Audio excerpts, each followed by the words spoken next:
ನೋಡ್ತೇವೆ. ಕರ್ನೂಲಿನಿಂದ ಸೈನ್ಯವನ್ನ, ಅವತ್ತು ಕರ್ನೂಲ್ ಬ್ರಿಟಿಷ್ ಅಧಿಕಾರಿಗಳ ಒಂದು ಸೆಂಟರ್ ಆಗಿತ್ತು. ಹಾಗಾಗಿ ಕರ್ನೂಲಿನಿಂದ ಪೊಲೀಸರನ್ನ ಕರೆಸ್ಕೊಳ್ತಾರೆ, ಮಿಲಿಟರಿ ಕರೆಸ್ಕೊಳ್ತಾರೆ ಇಲ್ಲಿಗೆ. ಆ ಕರ್ನೂಲಿನಿಂದ ಮಿಲಿಟರಿಯನ್ನ ಕರೆಸ್ಕೊಂಡು ಆ ದಂಗೆಯನ್ನ ಹತ್ತಿರ್ತಾರೆ, ಹೊಳಲಿನ ದಂಗೆಯನ್ನ ಬ್ರಿಟಿಷ್. ಆದ್ರೆ ಅದರ ಪ್ರಭಾವ ಎಷ್ಟಿತ್ತು ಅನ್ನೋದನ್ನ ನಾವು ಅರ್ಥ ಮಾಡ್ಕೋಬೇಕಾಗ್ತದೆ ಅನ್ನೋದನ್ನ ನೋಡ್ತೇವೆ ಅನ್ನೋಂಥ.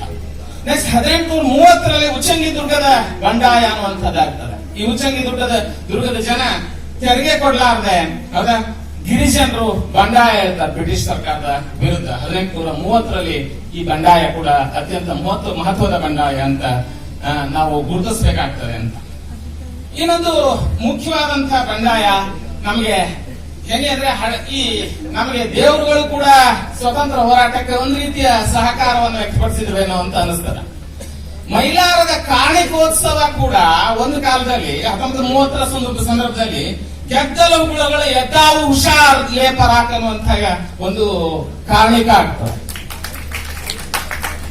ಅಂದ್ರೆ ಎಷ್ಟು ಮಟ್ಟಿಗೆ ಈ ಬ್ರಿಟಿಷ್ ವಿರೋಧಿ ನೀತಿ ಅಂದ್ರೆ ದೇವರ ನುಡಿಯಲ್ಲೂ ಕೂಡ ಕಾಣಲಿಕ್ಕೆ ಸಾಧ್ಯ ಆಯಿತು ಸ್ವತಂತ್ರ ಹೋರಾಟದ ಸಂದರ್ಭದಲ್ಲಿ.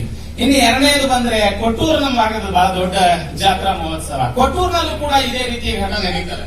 ಕೊಟ್ಟೂರಿನಲ್ಲಿ 1930 ಸಂದರ್ಭದಲ್ಲಿ ಲಕ್ಷಾಂತರ ಜನ ಸೇರಿದ್ದ ಕೊಟ್ಟೂರೇಶ್ವರನ ರಥೋತ್ಸವದ ಸಂದರ್ಭದಲ್ಲಿ ಆ ಜಾತ್ರೆಯ ತೇರಿನ ಮೇಲ್ಗಡೆ ತ್ರಿವರ್ಣ ಧ್ವಜ ಹಾರಿಸ್ತಾರೆ. 1930 ತ್ರಿವರ್ಣ ಧ್ವಜವನ್ನು ಹಾರಿಸಿದಂತ ಹಡಪದ ಸಿದ್ದನಾಥ ಅನ್ನುವಂಥವನು, ಹಡಪದ ಸ್ವತಂತ್ರ ಹೋರಾಟಗಾರ ಅವನು. ಹಡಪದ ಸಿದ್ಧನ ಅವಾಗ ತೇರ್ ಮೇಲೆ ಹೋಗಿದ್ರೆ ನಮ್ಮ ಧ್ವಜ ಹಾರಿಸುವಂತ ಕೆಲಸವನ್ನು ಮಾಡ್ದ. ಅವನು ಕೊಟ್ಟೂರಿನಲ್ಲಿ ವಾಸವಾಗಿದ್ರು ಕೂಡ ಹಗಲಿಮಲೆ ಬೊಮ್ಮನಳ್ಳಿ ಅಂತವನು. ಅಂತಹ ಹಡಪದ ಸಿದ್ದನಾಥನನ್ನ ನಾವು ನೆನೆಸ್ಕೊಳ್ಬೇಕಂತ ಸಂದರ್ಭ. ಇವೆಲ್ಲವೂ ಕೂಡ ನಮಗೆ ಅದಕ್ಕೆ ಹೇಳ್ತಾ ಇರೋದು ಸ್ವತಂತ್ರ ಹೋರಾಟ ಅಥವಾ ಏಕೀಕರಣ ಹೋರಾಟ ಅಂತ ನಮಗೆ ಯಾರಿಗೂ ಗೊತ್ತಿಲ್ಲದೆ ನಾವು ಮಾತನಾಡುವಂತ ಸ್ಥಿತಿಯನ್ನು ಮಾಡಬಾರದು.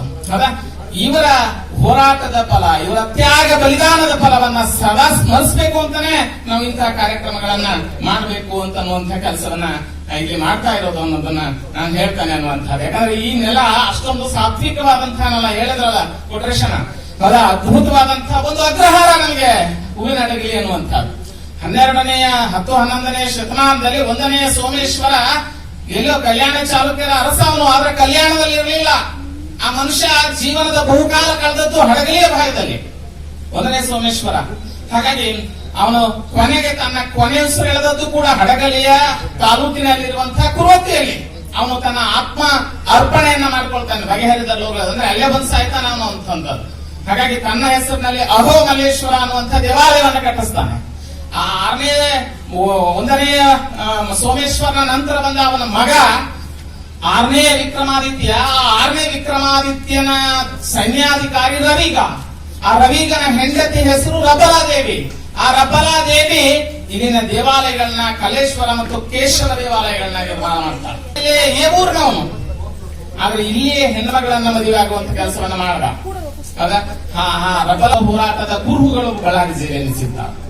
ಹೌದಾ? ನಾನು ವಿಜಯನಗರ ಜಿಲ್ಲೆಯಲ್ಲಿ ಸಿಗ್ತಾವೆ. ವಿಜಯನಗರ ಜಿಲ್ಲೆ ಯಾಕಂದ್ರೆ ಕೂಡ್ಲಿಗಿ ತಾಲೂಕು ವಿಜಯನಗರ ಜಿಲ್ಲೆ. ಅದು 1828 ಗುಡೇಕೋಟೆ ಇದ್ದಾರೆ. ಆತನ ಸಂಬಂಧಿ ರಾಮಪ್ಪಯ್ಯ ಮತ್ತಿತರ ಆಡಳಿತದ ಜನಸಮುದಾಯ ಸುಮಾರು 500 ಜನರನ್ನು ಬ್ರಿಟಿಷರ ವಿರುದ್ಧ ಒಂದು ಬಂಡಾಯ ಇರುವಂತ ಕೆಲಸವನ್ನು ಮಾಡಿದ್ರು. 500 ಜನ. ಅವತ್ತಿನ ಕಾಲದಲ್ಲಿ 500 ಜನ ಅಂದ್ರೆ ಸ್ವಲ್ಪ ಅಲ್ಲ, ಅದು ದಂಗಾಯ, ಅದು ದೊಡ್ಡ ದಂಗೆ ಅಂತ ಕರೀತಾರೆ. ಅದನ್ನ ಪಾಳೆಗಾರರ ದಂಗೆ ಅಂತ ಹೇಳಿ ಅಡಗಿಸುವಂತ ಕೆಲಸವನ್ನು ಮಾಡಿದ್ರು.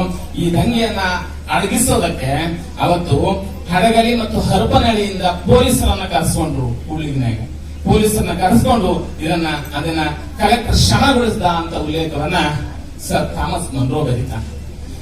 ನಾನು ಥಾಮಸ್ ಮನ್ರೋ ಬಗ್ಗೆ ಇನ್ನೊಂದೆರಡು ವಿಷಯಗಳನ್ನ ಇಲ್ಲಿ ಹಂಚ್ಕೊಳ್ಬೇಕಾಗ್ತದೆ. ಯಾಕಂದ್ರೆ ಥಾಮಸ್ ಮನ್ರೋ 1800ನೇ ಇಸ್ವಿಗೆ ಬಳ್ಳಾರಿ ಅನ್ನುವಂಥದ್ದು ಜಿಲ್ಲೆ ಆಗ್ತದೆ. 1800ನೇ ಇಸ್ವಿಗೆ ಎಕ್ಸಾಕ್ಟ್ 1800ಕ್ಕೆ ನಮ್ಗೆ ಬಳ್ಳಾರಿ ಅನ್ನುವಂಥದ್ದು ಜಿಲ್ಲೆ ಆಗಿ ಕನ್ವರ್ಟ್ ಆಗ್ತದೆ. ಸುಮಾರು 17 ತಾಲೂಕುಗಳು ಇದರಲ್ಲಿ ಬರ್ತವೆ. ಹೌದಾ?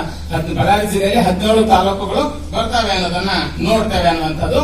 ಅಂಥದ್ರಲ್ಲಿ ಮೊದಲ ಜಿಲ್ಲಾಧಿಕಾರಿಯಾಗಿ ಬಂದಂಥವನು ಸರ್ ಥಾಮಸ್ ಮನ್ರೋ, ಮೊದಲ ಜಿಲ್ಲಾಧಿಕಾರಿಯಾಗಿ. ಅದಕ್ಕೆ ಯಾಕೆ ಅಂತ ಅನ್ನೋದನ್ನ ಮತ್ತೆ ಅದನ್ನ ಹೇಳ್ಕೊತ ಹೋದ್ರೆ ಬಹಳ ವಿಷಯ ಆಗ್ತದೆ ಅಂತ ಅದನ್ನ ನಿಮಗೆ ಮೊಟ್ಟಗೊಳಿಸಿ ಮನ್ರೋ ಅವನು ಈ ರಿಪೋರ್ಟ್ ಅನ್ನ ಕೊಡ್ತಾನೆ. ಬಳ್ಳಾರಿ ಜಿಲ್ಲೆ, ಹಡಗಲಿ, ಹರಪನಹಳ್ಳಿ ಮತ್ತು ಬಳ್ಳಾರಿ ಜಿಲ್ಲೆಯಲ್ಲಿ ನಮಗೆ ಇಲ್ಲಿ ತಹಸೀಲ್ದಾರ್ ಆಗಿ ಕಾರ್ಯನಿರ್ವಹಿಸಿದಂತಹ ಮುಂಡರಗಿ ಭೀಮರಾಯನ ಬಂಡಾಯ, ಇದು ಕೂಡ ಅತ್ಯಂತ ಮಹತ್ವದ್ದು ಅಂತ ಕರೀತಾರೆ ಅನ್ನೋದನ್ನು ನೋಡ್ತೇವೆ.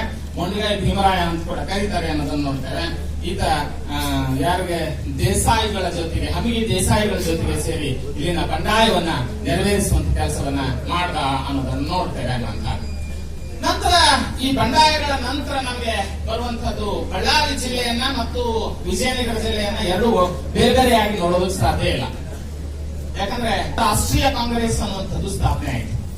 ಈ ಭಾರತದ ರಾಷ್ಟ್ರೀಯ ಕಾಂಗ್ರೆಸ್ ಸ್ಥಾಪನೆ ಆದಂತ ಸಂದರ್ಭದಲ್ಲಿ ಅಂದ್ರೆ ಡಿಸೆಂಬರ್ 28, 30, 28ರಿಂದ 30, 28, 29, 30, 1885ರಲ್ಲಿ ಇದು ಸ್ಥಾಪನೆ ಆಗ್ತದೆ. ಸುಮಾರು 72 ಜನ ಯಾವಲ್ಲಿ ಇಡೀ ದೇಶಾದ್ಯಂತ ಪ್ರತಿನಿಧಿಗಳು ಇದರಲ್ಲಿ ಭಾಗವಹಿಸಿದ್ದಾರೆ.